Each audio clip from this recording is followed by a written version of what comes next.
Mesdames et messieurs, bonjour et bienvenue à Accès Innovation.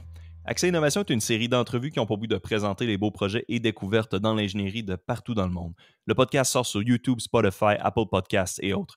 Mon nom est Émile Demers et vous avez peut-être remarqué que depuis quelques épisodes, nous avons des invités qui sortent un peu de notre habituel. Donc, même si nous allons encore plonger dans le concret des innovations québécoises, comme à l'habitude, nous explorons un peu plus le contexte derrière les innovations et surtout la concrétisation et la fabrication. Donc là, ça m'amène à Mécanique. Donc, Mécanique est une entreprise qui soutient les chercheurs universitaires dans la concrétisation de leurs projets. Son fondateur, avec sous sa veste plus de 20 ans d'expérience en tant qu'ingénieur, vient cette semaine nous expliquer les particularités de son quotidien. Donc, bienvenue au podcast Thierry Lafrance. Bonjour Émile. Bonjour, donc je suis vraiment content de pouvoir t'en parler. Là. On n'a pas eu énormément au podcast d'entreprises qui viennent parler concrètement des projets, fait que je suis très content, très honoré de pouvoir t'en parler. Donc, pour commencer, le concept derrière Mécanique, l'entreprise, là, vraiment, là, pas la mécanique en général, on s'entend, c'est quand même un concept très particulier dans le sens que c'est extrêmement niche de ce que tu me racontais. Oh, Qu'est-ce oui. qui la rend unique? Ah, vas-y, excuse. Bon, écoute, un paquet d'affaires, mais c'est sûr qu'il y a des choses qui ne nous différencient pas. C'est-à-dire qu'on conçoit puis on fabrique des choses sur mesure. On n'est pas les seuls à faire ça dans la vie, mais nous, on les fabrique pour des personnes en particulier et on fait des choses aussi qui ne sont pas destinées à des lignes de production, par exemple. Donc, on fabrique des bancs d'essai, des prototypes de nouvelles technologies. Tout ça est sur mesure, mais on travaille pour les chercheurs dans le milieu académique, donc des chercheurs dans le milieu universitaire. Et puis, ces équipements-là sont exclusifs, ont une très grande valeur ajoutée, puis sont utilisés, comme je disais, par des candidats aux études supérieures, des étudiants en maîtrise, doctorat, et toujours supervisés par des chercheurs. Donc, travailler pour le milieu académique, c'est particulier, c'est complètement différent que de travailler pour l'industrie. Euh, donc, il y a ça. Puis, je dirais aussi qu'on est une équipe qui est extrêmement agile, parce qu'on est une très petite équipe et on est extrêmement agile. On pourra en reparler, je pense, plus tard pendant l'entrevue. Oui. Mais je dirais aussi, ce qui nous rend unique, c'est peut-être qu'on s'adresse à nous pour des projets qui sont normalement complexes, dispendieux et qu'il n'y a personne qui est prêt à s'aventurer dans ce genre d'aventure-là. Ouais, c'est pas juste une caméra ou un toaster que là, vous allez en faire 100. Là, Non. c'est une affaire unique qui a une fonction très précise, qui est engineered, Oui, entre guillemets. et on s'adresse à nous normalement quand ça se vend pas, personne ne l'a jamais fait, personne ne sait comment le faire, et normalement, personne veut le faire. Donc, là, ils viennent voir des gens comme nous, un peu des espèces Comme d'acrobates Artefact. d'ingénierie, Ouais. pour faire ce genre de projet-là. Là, les acrobates, vous êtes pas. Ça, c'est un point que je me demandais. Tu sais, vous êtes pas énormément nombreux non plus. Tu sais, vous êtes justement une équipe cohésive, on pourrait dire, d'ingénieurs. Vous êtes genre 3. En fait, on est 3 personnes techniques et une comptable. Donc, la clé dans une entreprise, oui, il y a de l'ingénierie, ça c'est sûr, dans une entreprise technologique, mais il nous faut aussi une comptable. Ça, c'est la Ouais. clé du succès dans une entreprise. C'est pas juste de l'ingénierie, il y a de l'argent impliqué. Et donc, c'est pour ça. Ouais. Donc, on est 3 personnes techniques, 2 ingénieurs et un dessinateur à temps plein. Et puis, mais donc, ce qui caractérise un peu notre équipe, comme disait Jeff Bezos, pour avoir une équipe efficace, il faut être capable de la nourrir avec 2 pizzas. Ben, ça, c'est notre cas. On est extrêmement agile, extrêmement efficace, et puis on travaille toujours en groupe.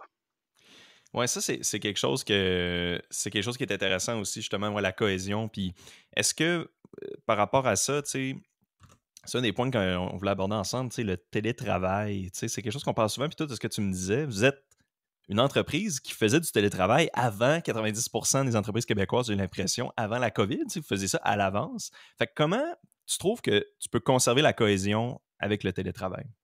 Bon, premièrement, j'ai fondé l'entreprise dans le mode télétravail. C'est pas nécessairement parce que je voulais, c'était parce que j'étais tout seul, puis je travaillais de la maison quand j'ai parti la business. Donc, j'étais en mode télétravail en 2013. Puis à un moment donné, c'est que j'ai voulu engager la première personne qui était un dessinateur, mais j'ai dit, automatiquement, comme entrepreneur, je me suis dit, il me faut une place d'affaires. Il faut que je loue une place d'affaires. Il faut aller travailler à cette place-là. Il faut avoir une affiche à l'extérieur. C'était le réflexe. Mais je me suis posé la question à un moment donné, est-ce que j'en ai vraiment besoin? Et c'est un peu là que la réflexion du télétravail a vraiment pris tout son sens. Et ça, c'est en 2013. En fait, une des questions qu'on nous demande souvent, c'est: «Est-ce que vous avez un atelier?» Ouais, Ben non, pour j'en ai pas prototyper. un, j'en ai 5 ateliers. En fait, on a un réseau de plus de 900 fournisseurs et ça, c'est la clé, c'est est-ce que j'ai besoin vraiment de fabriquer à l'interne? Tout ce qu'on fait est tellement différent et tellement hétéroclite que si j'avais une machine shop avec des machines précises pour faire des choses précises ou j'avais un atelier d'électronique pour faire des choses précises, ça répondrait pas à mes besoins en tout temps. C'est toujours des choses différentes. Alors, la clé est de faire affaire avec des gens qui sont spécialisés dans leur domaine. Donc, on a au-delà de 900 fournisseurs. Évidemment, il y a des gens dans tous les domaines, dans toutes les catégories. On achète des choses au Canada, aux États-Unis, mais des fois à l'international. On fait fabriquer nos pièces, on design nos pièces et on les fait fabriquer par des ateliers. Et des fois, c'est de la soudure, des fois, c'est des braquettes soudées, des fois, c'est de la découpe au fil, des fois, c'est peu importe. Des fois, c'est des trucs de pièces de niveau aéronautique avec des précisions extrêmes. Donc, ça varie énormément. Et puis, ça me donnerait rien d'avoir un atelier à l'interne. Fait que, mettons, juste à titre d'exemple, pour m'aider à comprendre un peu comment vous pouvez fonctionner, donc sans atelier, puis le prototypage et tout ça, quand vous commandez, ben, je sais que vous ne faites pas de prototypage, justement. Donc, quand vous commandez une pièce, est-ce que des fois vous dites au fournisseur, mettons, attends avant de la livrer, livre-moi là telle date, ou vous la faites livrer, mettons, directement aux universités, ou chez vous, mettons, dans votre garage, ou dans ton garage, ou... Non, non, j'ai pas de garage, mais effectivement, on OK. reçoit des pièces quand même au siège social. C'est social. Mais en fait, quand on fait fabriquer des pièces, bon, des fois, il y a des projets simples avec quelques pièces et c'est bon, c'est assez simple dans ces cas-là. On se casse pas trop la tête, on fait livrer chez notre client, puis on va assembler ça chez le client. Mais quand ça devient des assemblages extrêmement complexes, normalement, on essaie de focuser sur un seul atelier. Mettons qu'on parle de pièces mécaniques, par exemple. Donc, l'atelier va fabriquer nos pièces et pas une ou une, puis l'autre, puis là, mais il fabrique le lot et on les suit au fur et à mesure. On fait des visites, des inspections en cours de fabrication pour pouvoir ajuster le design aussi en cours de route. Parce que c'est pas vrai qu'on fait des plans puis qu'on les fait fabriquer puis on assemble ça puis tout le monde c'est le monde parfait, là. Donc, il faut s'ajuster en cours de fabrication. Et cet atelier-là, j'en ai un particulièrement en tête. Quand on fait des assemblages complexes, on fait affaire avec eux. Ils nous libèrent un espace dans leur atelier avec la crène au-dessus du gros établi. Et là, on assemble nos pièces, nos assemblages sur place et on peut ajuster et demander de faire modifier des pièces pendant l'assemblage. Ça, là, c'est comme, c'est vraiment génial. Puis là, quand les pièces doivent être modifiées ou d'autres pièces doivent être fabriquées parce que celle-là ne faisait pas le job, euh, en passant, ça arrive très peu souvent, mais quand même, ça arrive. Et là, on revient quelques jours plus tard, les pièces sont prêtes et on continue l'assemblage. Et quand l'assemblage est définitif, à ce moment-là, on découpe ça en morceaux, on ship ça chez le client, qui est un laboratoire de recherche dans une université, et puis on va sur place assembler ça final en utilisant ou en faisant participer les candidats aux études supérieures dans le processus d'assemblage.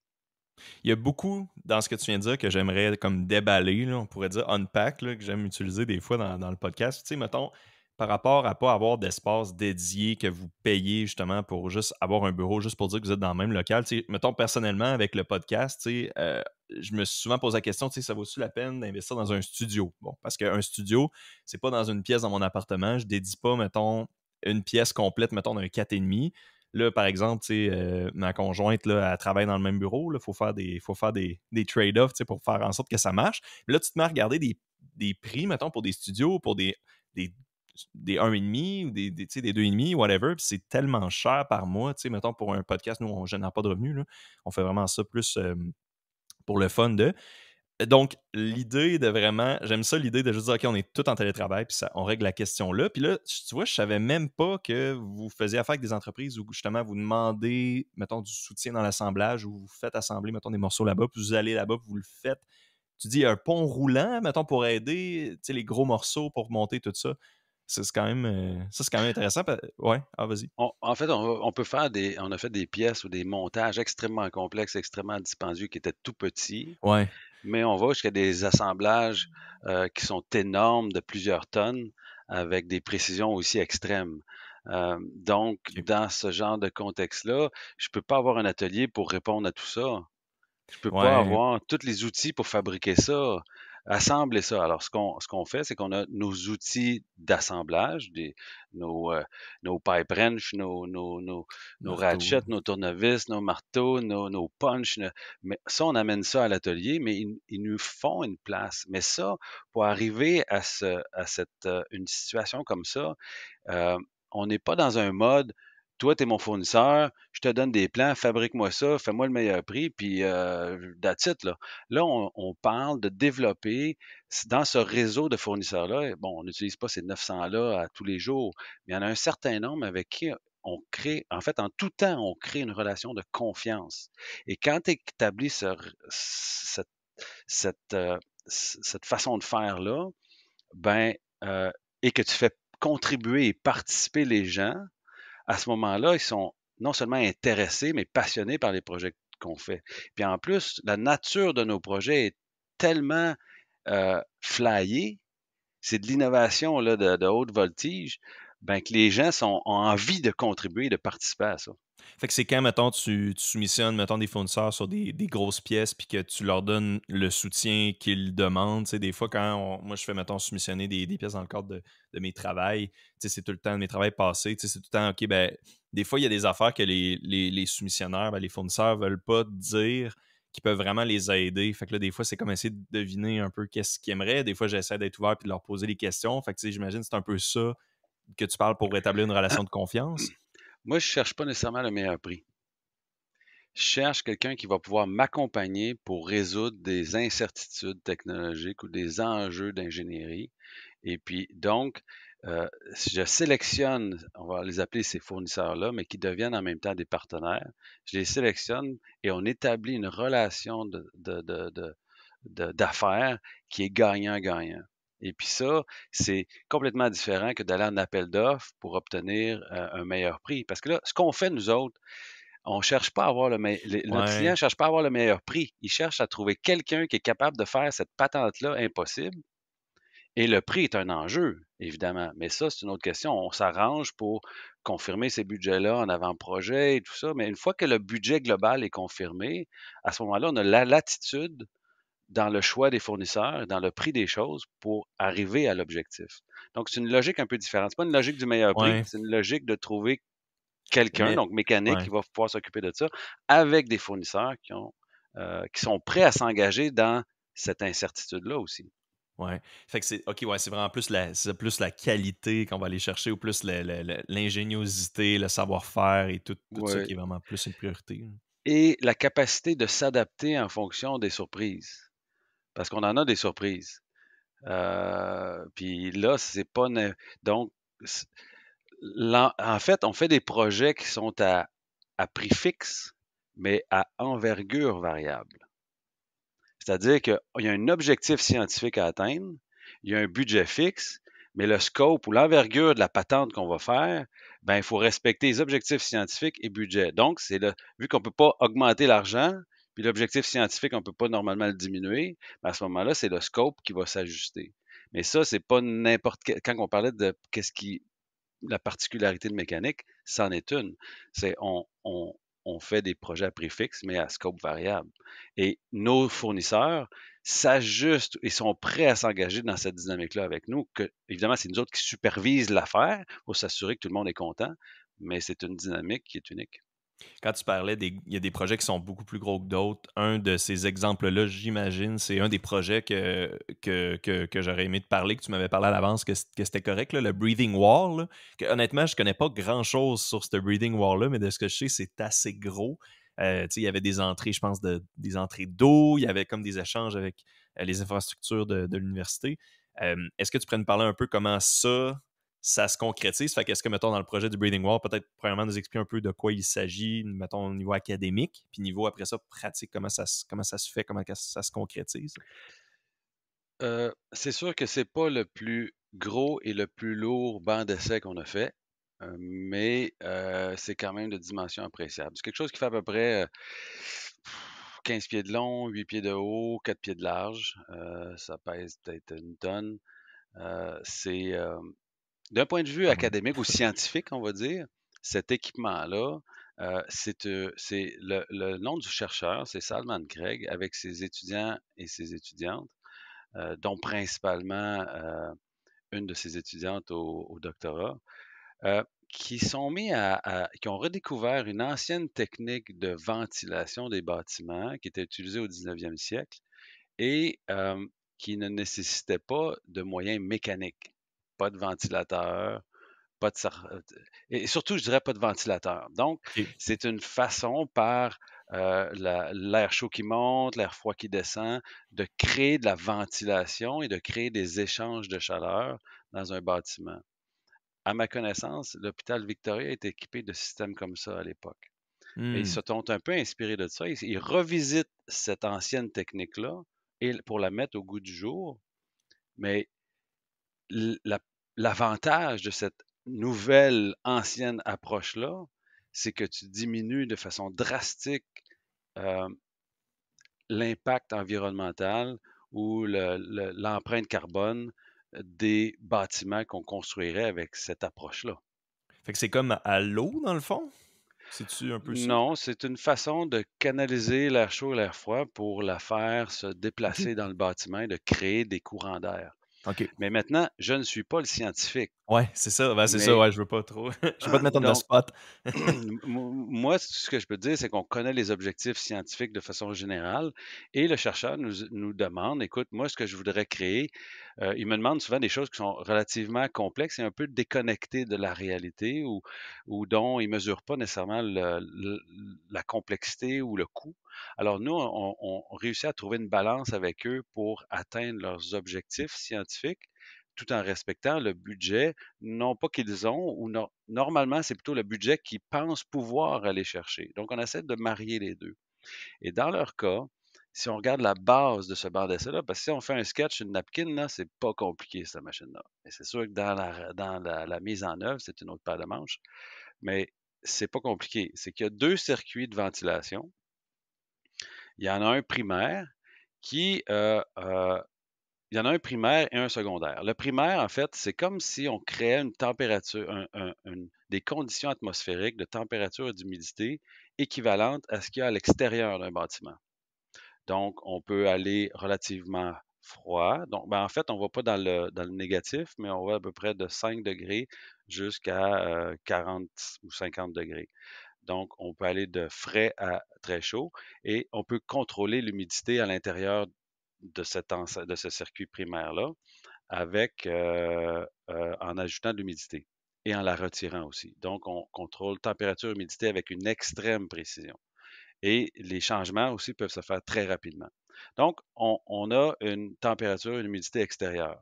Là, ce qu'on fait, c'est qu'on vient extraire de ce milieu-là, on a une deuxième boucle qui extrait de l'air d'extérieur, qui la fait rentrer, on va dire, à l'intérieur d'un bâtiment et qui la rejette à l'extérieur.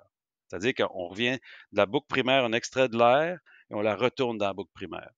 Et ça, en fait, on passe à travers un mur de bâtiment expérimental qui, grosso modo, c'est un mur qui est poreux avec une surface euh, c'est comme un genre de, on l'a pas un calorifère, mais c'est un échangeur de chaleur qui est mis en surface du mur, mais du côté intérieur du bâtiment.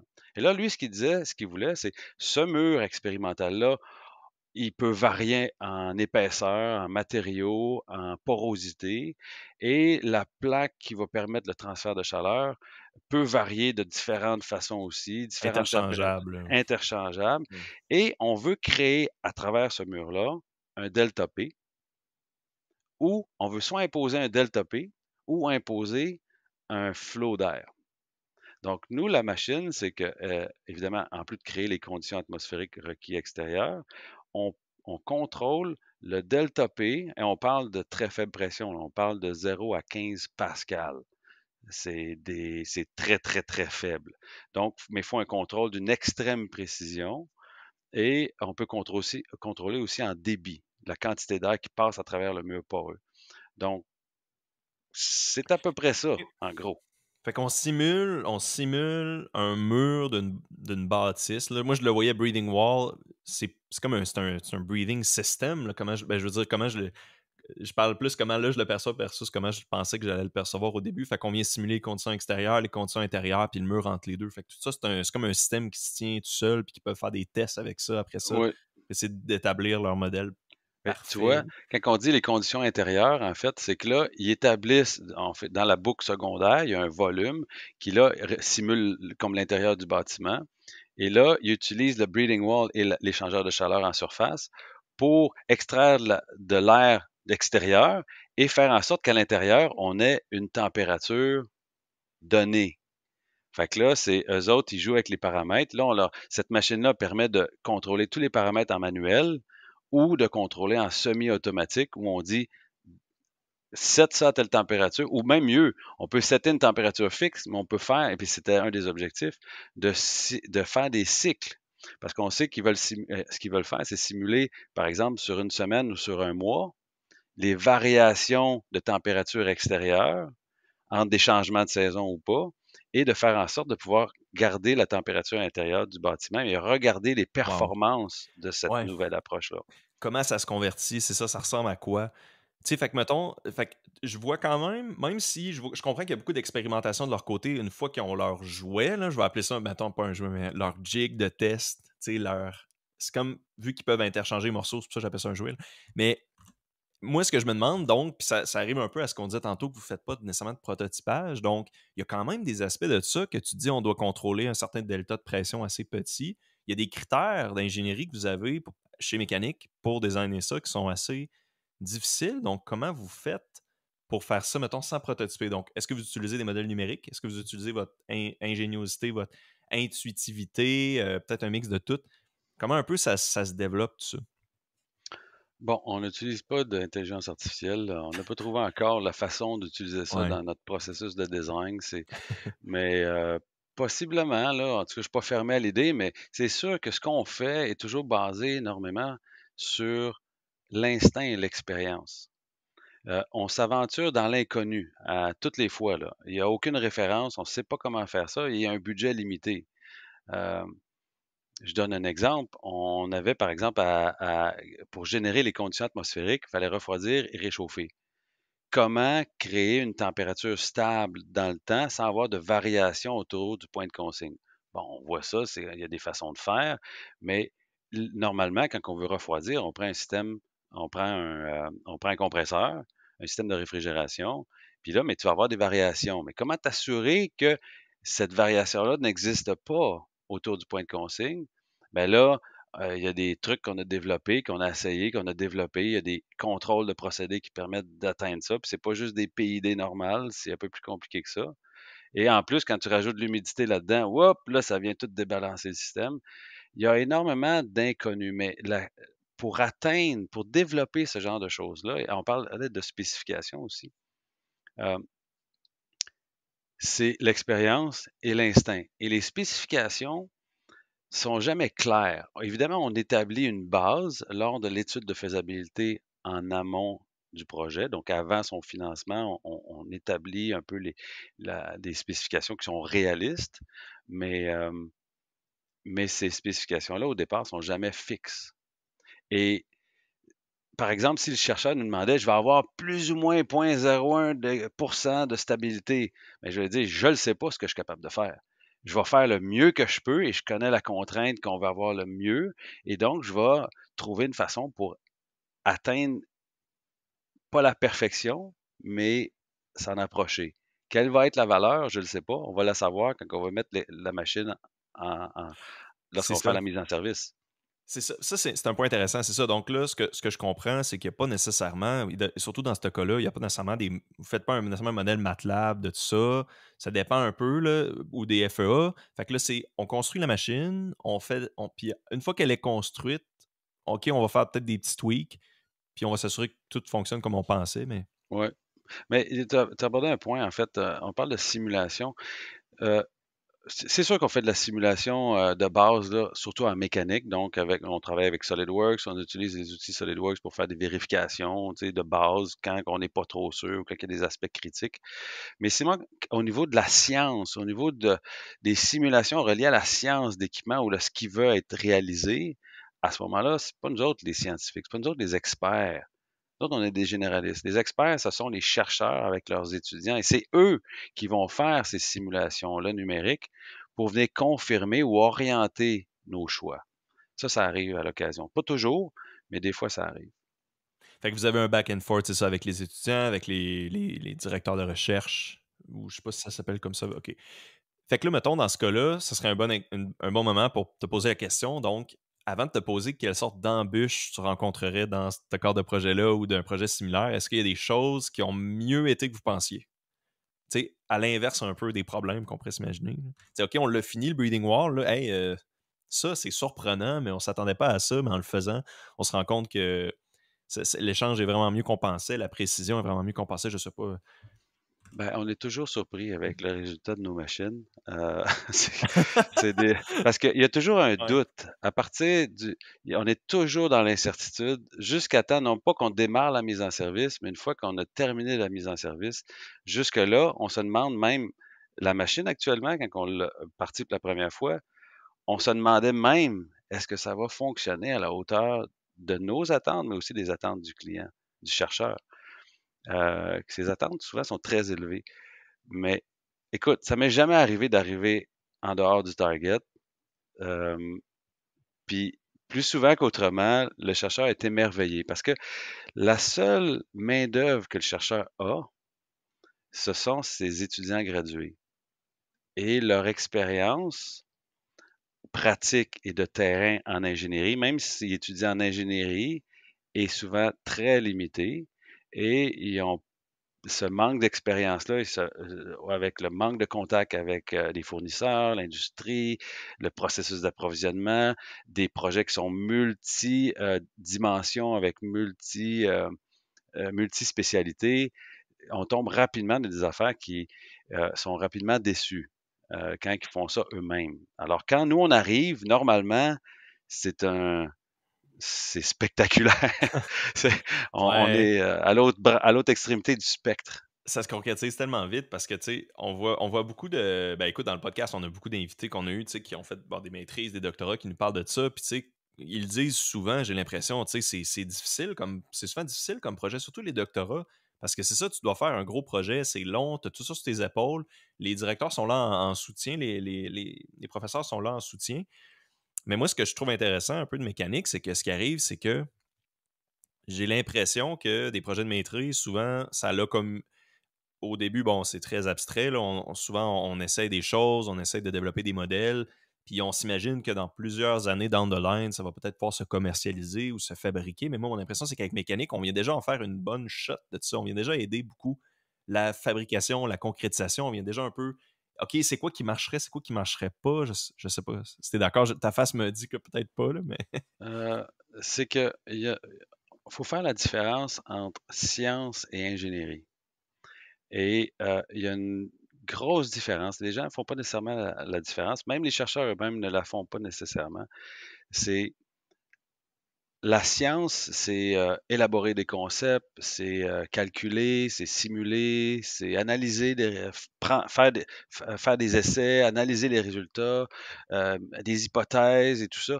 Mais ce n'est pas faire quelque chose, ce n'est pas fabriquer quelque chose. Donc, moi, je dis tout le temps qu'un chercheur ou une chercheuse, c'est un thinker, c'est un penseur, ce n'est pas un faiseur de choses. Et c'est là que mécanique vient combler le manque, parce qu'en fait, il y a un chaînon manquant dans la science. Tu as les concepts et les analyses, les simulations, et tu as le terrain, là, le plancher des vaches. Là. Puis entre les deux, il manque un lien. Ce chaînon manquant-là, en fait, c'est mécanique. C'est le concept qu'on amène. C'est aider l'équipe de recherche, non pas pour les analyses et les calculs, mais quand ils ont besoin d'outils spécialisés qui ne sont pas disponibles sur le marché ou lorsqu'ils développent une nouvelle technologie, ils doivent faire des prototypes, fabriquer des choses. Et c'est là que mécanique vient jouer. Et nous, on est des ingénieurs d'application, des ingénieurs de terrain, d'expérience. Et donc, on leur permet de réaliser les idées qu'ils développent. Fait que moi, je trouve que j'ai l'impression, je sais pas qu'est-ce que t'en penses, fait que ça veut dire, OK, en le développant, des fois, forcément, vous devez arriver avec des réalisations que là, hey, là, on fabrique ça, puis tu lui présentes à l'étudiant, le thinker, tu sais, toi, le chaînon manquant, tu sais, t'es comme, hey, là, finalement, on le fait, là, puis tel calcul, ou telle chose en pratique, ça va plus être comme ça et non comme on le pensait initialement. Ça, on en Oui. voit-tu des choses comme ça? Ben oui, souvent, j'imagine, de façon générale, quand je, fais- je, c'est une- je le tourne en blague, mais quand les chercheurs viennent me voir, ils me décrivent leurs besoins. On commence par ça, là. Ils me décrivent leurs rêves, leurs fusées lunaires avec des antennes, des boosters, des, toutes sortes de patentes. Mais après ça, la prochaine question est, quel est le genre de budget qu'on peut aller chercher pour Ouais, fabriquer cette ouais, c'est fusée ça. lunaire-là? Tu sais? Puis là, quand ils me disent 250 000 ben je dis, moi, je suis convaincu que je suis capable de faire une fusée pour aller sur la Lune, mais pas pour 250 000 piastres. Donc, là, ce qu'il faut faire, c'est qu'on recule, puis on dit, en fait, on revient à la base. Quels sont les objectifs scientifiques? Puis là, maintenant, avec le budget qu'on a, est-ce que ça va être une fusée pour aller sur la Lune ou ça va être un BESIC pour faire une ride à Montréal puis New York?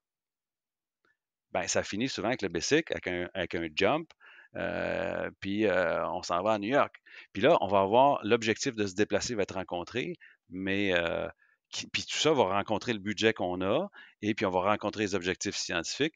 Et puis donc, c'est là que les étudiants, des fois, ont des idées, mais concrètement, sont difficilement réalisables ou sont trop dispendieuses.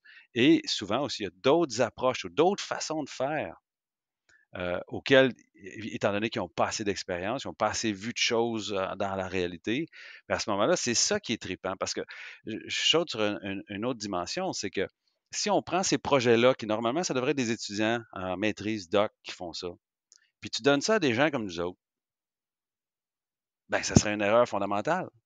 Parce que ces projets-là sont là pour permettre aux étudiants d'apprendre. Mais si tu leur permets d'apprendre en se cassant toutes les dents dans la bouche, en se coupant un bras puis une jambe parce que ça a été tellement complexe, ça a été tellement long, puis ils n'arrivent pas à avoir le bout du bout, pas sûr que c'est la meilleure façon d'apprendre. Alors, nous, ce qu'on propose, c'est de dire, OK, il y a le chaînon manquant, on va lui donner un job, il va être responsable de la job, mais en plus, il va contribuer à la mission des universités, qui est de transmettre des connaissances, en intégrant les étudiants gradués dans 3 phases. Le design, l'assemblage, puis la mise en service.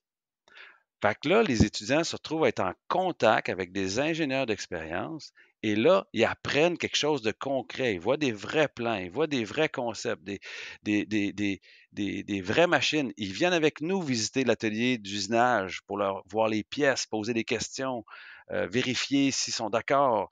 Donc là, ça leur donne une expérience incroyable. Puis au lieu d'avoir un étudiant de maîtrise doctorat qui est découragé, puis regarde, c'est une réalité, là, la santé mentale aux études supérieures, c'est pas toujours évident.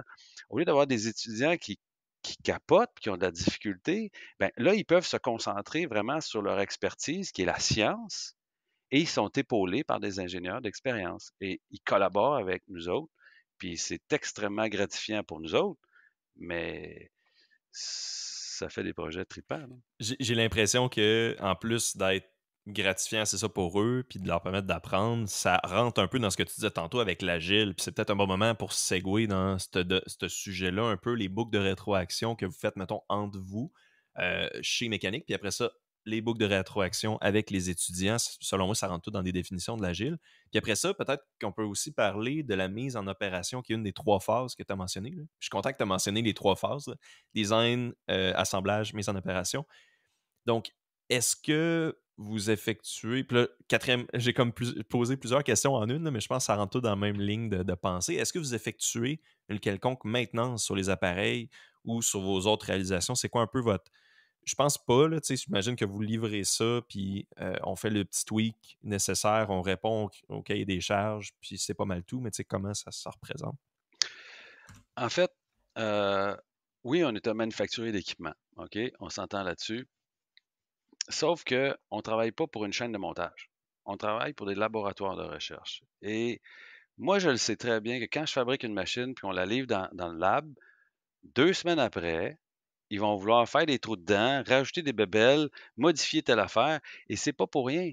C'est parce qu'ils font des expériences et ça fonctionne pas toujours comme ils veulent, ou ils découvrent des choses qui veulent faire en sorte qu'ils doivent faire évoluer cet équipement-là. Alors, nous, dans le processus de design, et si on a une spécialisation, c'est de répondre aux besoins des chercheurs. Donc, quand on fait la conception de nos appareils, on inclut dès le départ une perspective d'évolution de l'équipement dans le temps. Donc, oui, on fait évidemment l'entretien aux besoins de ces équipements-là, mais souvent, c'est les techniciens du laboratoire qui vont s'en charger.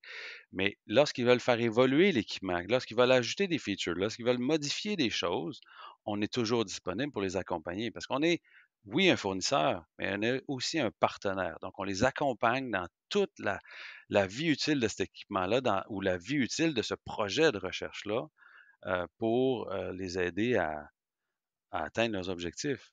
Parce que tu sais que des chercheurs, là, tu sais, I have a dream, j'en ai un. C'est que ces chercheurs-là qui vont être travailler pendant une trentaine d'années vont atteindre un certain niveau de connaissance ou de découverte. Mais imagine un instant qu'on puisse atteindre le même niveau, mais non pas en 30 ans de vie de chercheur, mais en 25 ans, en 20 ans, et pourquoi pas en 15 ans. Donc, tous les enjeux qu'on a contemporains, que ce soit d'énergie, de transport, au niveau médical et d'environnement, tiens donc, ben, on n'a pas toujours le temps d'attendre. On a besoin de réponses maintenant. Et donc, on a besoin d'accélérer le rythme. Alors, ce que je propose, c'est justement d'accélérer leur rythme. Et puis, c'est un peu ça, là, derrière la logique de mécanique. C'est vraiment intéressant, ouais, c'est ça. Puis ça rentre, encore une fois, je trouve ça, parce que je trouve que ça rentre dans l'agile, justement. Ben là, ce que tu viens de mentionner, c'est beaucoup, on vient enlever des mains des chercheurs la mise en opération ou la fabrication qui ont peut-être pas besoin tant que ça de se casser la tête avec ça quand vous êtes là. Puis, fait que, mettons, niveau agile, comment est-ce que vous faites, mettons, des boucles de rétroaction? Avez-vous, mettons, un meeting, OK, un meeting par semaine, go, on fait une boucle avec l'étudiant, ou comment ça se représente à ce niveau-là, ou c'est plus une fois par phase, ou ça dépend, là? C'est fonction du niveau d'avancement du projet, mais il y a le design aussi. Le design est une chose, mais il y a aussi des rencontres avec l'équipe de recherche à un autre niveau qui est au point de vue budgétaire. Parce que design, oui, on en fait régulièrement au besoin. En fait, on s'occupe des détails. Il y a des fois, les étudiants vont faire des analyses, des calculs, ils vont nous redonner des résultats. Nous, on va utiliser ça pour ajuster la dimension des trous, la dimension d'une patente en fonction de leurs résultats. Mais aussi, tu sais, gérer un projet d'innovation, c'est assez complexe. Et puis, une des choses, c'est qu'en avant-projet, on définit un budget, un scope, des concepts et tout ça. Mais après ça, nous, à chaque semaine, on regarde le passé du projet et on regarde la planification du futur. En fonction de ce qu'on sait aujourd'hui, le présent est toujours l'ombre du futur. Alors, on regarde le futur et puis ce qu'on avait planifié, est-ce que c'est encore bon? Ce qu'on avait imaginé comme budget, comme timeline, est-ce que c'est encore bon? Qu'est-ce qu'on a besoin d'acheter? Finalement, ce qu'on avait besoin d'acheter, c'est plus ça, c'est d'autres choses. OK. Fait que là, il faut tout regarder le futur. Et puis ça, on fait des rencontres aussi avec le client au point de vue budgétaire, puis au niveau de l'atteinte, là, au niveau du calendrier aussi. Ils sont pas OK. habitués. Ouais, ben c'est ça. Ouais, c'est ça. Tu sais, mettons, ça, c'est une affaire que quand on rentre dans le monde professionnel, quand moi j'ai rentré dans le monde professionnel il n'y a pas très longtemps, je me suis rendu compte assez rapidement que la réalité des meetings, là, tu sais, puis des fois, moi, j'en parlais récemment avec mon frère, puis tu sais, je disais que moi, honnêtement, lui, il disait qu'il voulait pas faire de meeting, puis il aimait pas ça, avoir la structure rigide, mais personnellement, j'aime ça quand même, avoir, mettons, une excuse une fois par semaine, une fois 2 semaines, de s'asseoir ensemble, puis d'être obligé de se parler, comme ça, je sais que s'il y a des questions que je veux leur poser à tout le monde ensemble, que tout le monde va être là pour répondre, tu sais. Fait que je trouve ça quand même intéressant là, de ce point de vue-là. On revient sur l'agilité, parce que tu me parlais de l'agilité. On a, on est 3 personnes techniques. Et puis, normalement, dans une entreprise, chacun travaille de son bord, puis après ça, on fait un meeting. Ouais, c'est Là, ça. on parle des affaires. Puis là, après ça, oups, ça marche pas, il faudrait changer ça. Puis là, on repart. Un autre 2, 3, 4, 5 jours. Là, on revient. Puis, ah non, ça marche pas. Fait que là, tu es toujours dans une espèce de boucle qui en finit pas. On n'a pas le luxe de ça. En fait, moi, c'est pas ma vision. Et cette agilité-là, un des traits communs, je dirais, c'est qu'on travaille toujours. Quand on parle de design, on parle d'enjeux techniques à résoudre. euh, on est toujours 3 cerveaux à travailler en simultané sur le problème. Le même problème. le même problème. Trois OK. personnes en continu, ensemble, connectées sur le même écran, avec le même casque, on se parle, on regarde l'écran, on sketch, on regarde le 3D, il modifie le 3D live. Puis ça, c'est ce qui fait qu'on a une agilité extrême. On n'est pas. Puis moi, j'ai déjà eu un employé qui est déjà venu, un ingénieur qui venait d'une grande entreprise. Quand il est tombé dans cette dynamique-là, il était pas bien. Il Il était était pas pas bien. ouais. Il était C'était habitué trop, de ouais. prendre un certain nombre de jours, travailler sur son affaire, puis réfléchir, puis tourner ça de bord, prendre un petit café, revenir. Puis là, non. Là, on est à 3 ensemble, simultanés. Même mes deux autres collègues, ils disaient: «On n'a jamais vécu ça ailleurs». C'est une Ouais. façon un peu unique de C'est travailler. moi, je pense que ça avance jamais autant rapidement que quand justement les 3, tu sais, moi aussi, des Tu fois, tu sais, trois dans mon cerveaux. passé, les 3 tu te mets ensemble puis tu dis: «OK, là, on règle ça, là». On prend pas le temps d'y penser, là, c'est là que ça c'est là que ça se passe, tu sais, c'est là que ça se règle les affaires. Mais le télétravail, tu as mentionné le télétravail Ouais, tantôt. Nous ouais, autres, on est 100% en télétravail depuis 2013, comme on disait au début. ouais. Mais là, c'est comment générer. Il y a plusieurs choses. Comment travailler en équipe correctement, comment partager un écran, mais au point de vue design. C'est pas comme faire une présentation. Une présentation, tu peux prendre Zoom, tu peux prendre WebEx, tu peux prendre Teams, mais quand tu veux travailler sur un design de façon collaborative, ces outils-là fonctionnent pas. Et puis, il a fallu développer ou il a fallu aller trouver des outils et les ajuster à notre réalité pour pouvoir faire ça. Et honnêtement, ça fait quoi, 10 ans que je travaille comme ça en télétravail. Ça fait le dessinateur 9 ans, puis l'ingénieur, il doit être rendu à peu près à 6 ans, mon collègue. Euh, c'est comme si c'est le meilleur des mondes. On a des grands écrans. On n'utilise pas l'audio du vidéo. On a un système de téléphonie interne avec qualité HD. Donc, on a des casques, on a un serveur, puis on a des moyens d'entreprise équivalents à la grande entreprise, mais pour une petite entreprise. Et dans cette agilité-là, les moyens technologiques ont joué aussi un rôle important.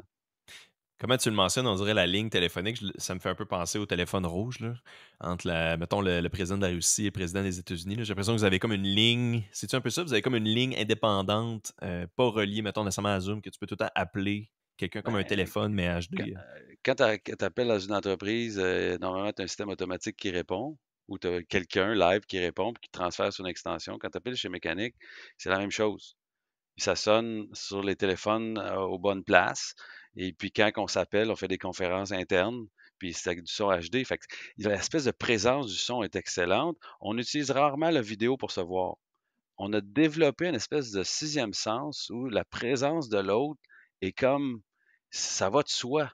Puis quand tu te déconnectes, tu es dans le calme de chez vous.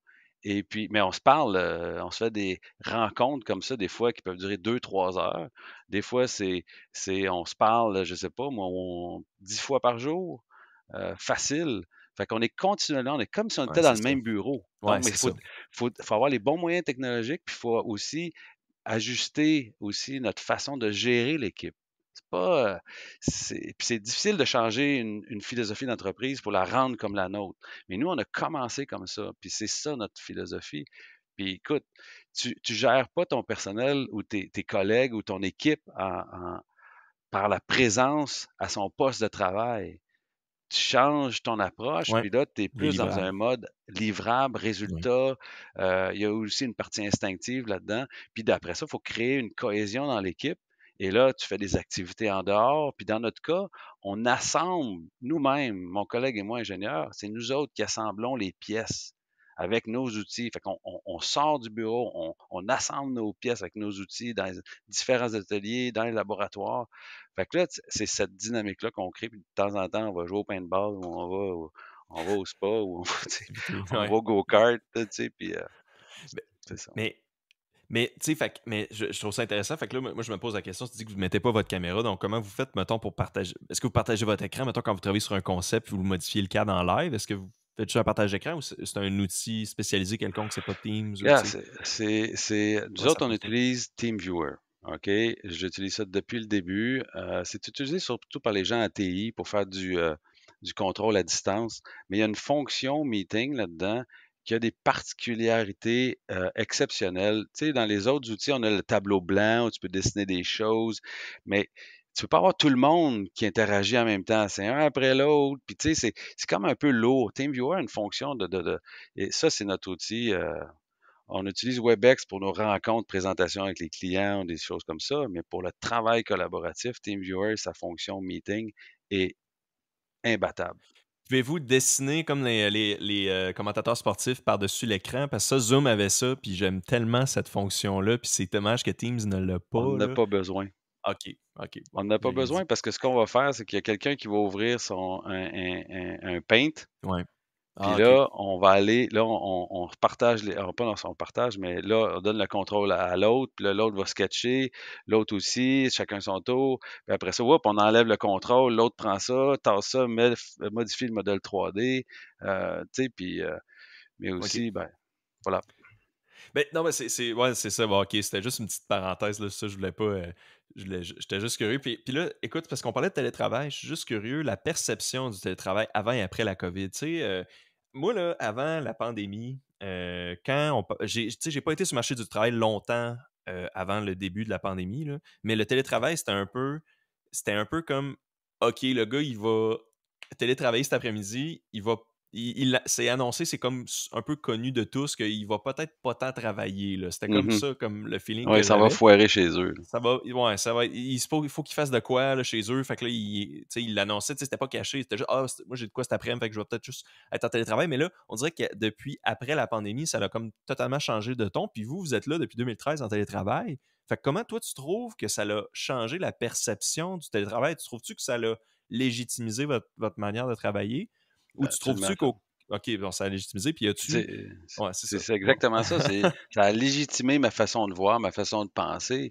Parce qu'avant, quand je demandais pour faire une espèce de rencontre virtuelle avec whatever, les outils qu'il y avait à l'époque, c'était comme j'étais un extraterrestre, là. Puis c'était comme fallait absolument que tu te déplaces. Fait que Ouais. là, quand la pandémie est arrivée, moi, c'était une bénédiction. J'étais comme Wow, cool! Puis là, tout le monde maintenant, c'est comme c'est admis, c'est accepté et puis maintenant, on peut dire qu'on est un peu devenu un peu une référence, là, en tout cas, pour ceux qui nous connaissent, c'est un exemple, du moins, que ça peut très bien fonctionner. Mais comme je disais tantôt, c'est difficile de partir d'une entreprise qui a déjà une philosophie en présentiel et de changer cette chose-là. C'est un changement technologique, un changement de travail, de la façon de travailler. Ça peut être extrêmement chaotique et difficile et dangereux pour la survie de l'affaire. Mais dans notre cas, c'est on a démarré ça de scratch. Fait que tranquillement, on a implémenté les différents moyens technologiques. On s'est ajusté. Et puis, écoute, c'est un charme. C'est tant mieux, sérieusement. C'est vraiment une bonne affaire parce que ouais, c'est plus le fun, ça ajoute de la flexibilité, puis tu sais, ça ajoute un peu plus de liberté là, à tout ça. Tu sais, ça, t'as pas besoin de te déplacer bon, pour un meeting. Euh, Là, on commence quand même à s'enligner vers la fin.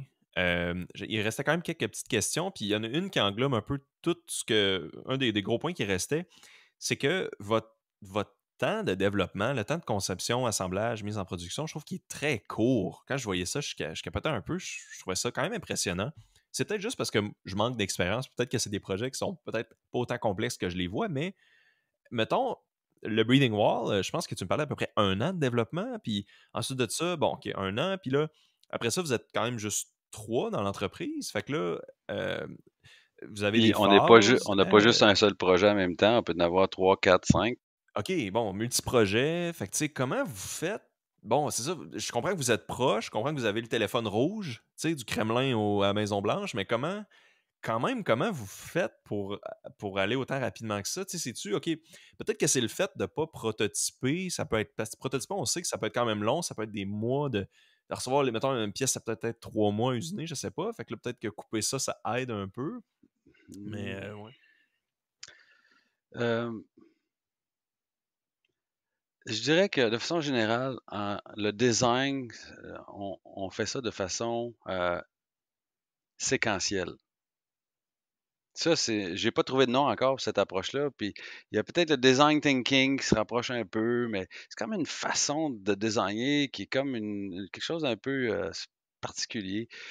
J'essaie de décrire, mais grosso modo, c'est que normalement, le design se fait de façon séquentielle. Tu sais, on progresse avec différents éléments, on vérifie certaines choses, après ça, on conceptualise, après ça, on le modélise, puis après ça, on se rend compte, hop là, et ça fit avec telle affaire, puis telle autre affaire. Puis là, à un moment donné, on se rend compte, oh, cul-de-sac. Tout ce temps-là est perdu, puis là, on recule en arrière pour revenir dans une autre branche. Si j'avais à imager un peu cette affaire-là, c'est qu'on est dans une espèce de brouillard, un gros nuage gris. Et tu as le choix de te promener de façon séquentielle à l'intérieur de ce nuage gris-là ou d'aborder tous les problèmes de façon holistique, donc avec une vue d'ensemble, mais en abordant toutes les trails imaginables de façon simultanée. Donc, au lieu de faire progresser une branche à la fois, tu es fait toutes progresser en même temps, et puis rapidement, il y en a qui sautent. Puis, à un moment donné, tu finis par converger de ce nuage-là de spaghettis à une ligne qui devient comme quelque chose de flat. Mais c'est faut que tu abordes tout dans. Moi, c'est la façon de faire. Puis c'est sûr que tu peux pas attendre non plus que, OK, là, je vais penser à ça pendant 3 jours, on va aller calculer ça, puis un autre 3 jours. Non, suis ton instinct. En fait, je, connais-tu les pilotes de brousse? Non. C'est les pilotes qui amènent des avions, genre en Alaska, ils atterrissent sur le top d'une montagne, sur le bord d'une OK. beach, une piste d'atterrissage qui a 40 pieds de long, tu sais, c'est des pilotes un peu kamikazes, tu sais, un peu flyés. Puis ils sont vus par par exemple, des pilotes de ligne comme étant des méchants psychopathes, là. C'est fou, là, c'est bien trop dangereux, c'est bien trop risqué, ce genre de choses-là. Mais un pilote de brousse, là, contrairement au pilote de ligne, il ne pilote pas aux instruments. Il pilote à l'instinct. Et ça, c'est particulier. Mais pour atteindre ce niveau-là, il faut que tu aies énormément d'expérience et de compétences. Moi, j'aurais tripé être un pilote de brousse. J'en suis pas un. Par contre, moi, je me considère comme étant un ingénieur de brousse. C'est ça le Ou, terme qu'on devrait y donner. ouais, c'est comme Design être de brousse. capable, oui, exactement, d'être capable de manager l'incertitude où il n'y a pas de référence. Parfois même, ça ne se calcule pas.